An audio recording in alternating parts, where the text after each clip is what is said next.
Hero Mohan బాబుపై విచారణ కొనసాగుతోంది. Rachakonda CP Sudheer Babu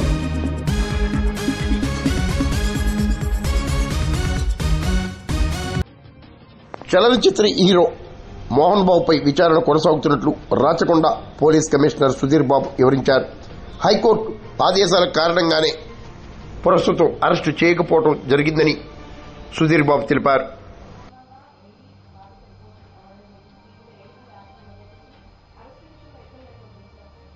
లేదు, అరెస్ట్ విషయం లేట్ ఏం కాదు. దాంట్లో మాకు ఇంకా మెడికల్ సర్టిఫికేట్ అవన్నీ తీసుకోవాల్సింది. దాని తర్వాత మేము ఆయన నోటీస్ ఇచ్చాము. ఆయన 24th వరకు టైం అడిగారు. Maybe out of is concern for him ఈ వెంట్ దేర్. దానికి మేము పర్సే మేము అగేన్స్ట్ చూపించలేము. కాకపోతే ప్లస్ ఆయన ఇంజూర్డ్ అయినాడు కాబట్టి ఆయన వల్ల వెళ్ళుంటారు. కానీ చట్టం ఏ ప్రకారం ఏది తీసుకుంటే అది మేము తప్పకుండా